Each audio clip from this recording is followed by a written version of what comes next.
Surat Al-Anfal juga ada ayat yang tentang Allah itu sebaik-baiknya tipu daya gitu, mempunyai tipu daya yang sebaik-baiknya. Nah itu kan menunjukkan kalau Allah itu punya sifat tipu daya. Jadi dia waktu itu agak ngotot ke saya, berarti Allah juga bisa dong disifatin sama sifat yang jelek-jelek yang seperti itu Mbak Nabila gitu katanya.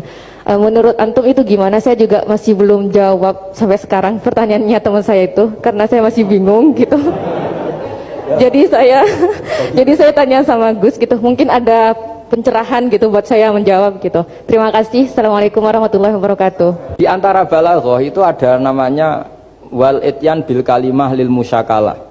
Jadi mendatangkan kalimat bukan dengan makna semestinya tapi lil musyakalah. Musyakalah itu perimbangan. Wa makaru wa makarawah. Mereka bermakar dengan tipu daya. Wa makarawah, dan Allah pun melakukan itu. Berarti Allah menipu daya mereka? Ya enggak. Kalau dilakukan orang baik itu namanya kecerdasan.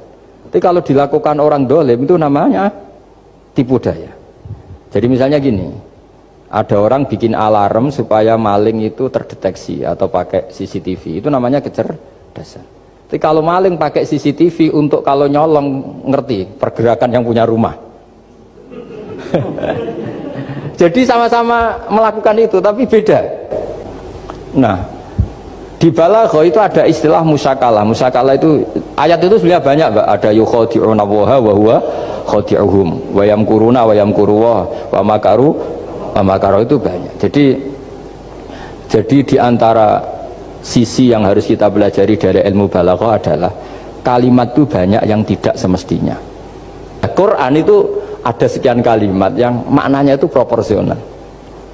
Seperti wa makaru. Jadi misalnya gini ya, contoh paling gampang yang populer. Nabi di Gua Thur.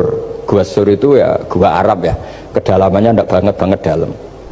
Terus Allah merekayasa itu dengan cara ada laba-laba yang masang jaringnya di situ, terus ada burung dara yang di situ. Itu ya disebut makruh, rekayasa Tuhan. Tapi orang pasti sepakat itu namanya kecerdasan. Karena orang kafir yang mengklaim dirinya cerdas, dirinya terlatih, dirinya ahli mendeteksi musuh, ternyata hanya ditipu seperti itu, nggak tahu.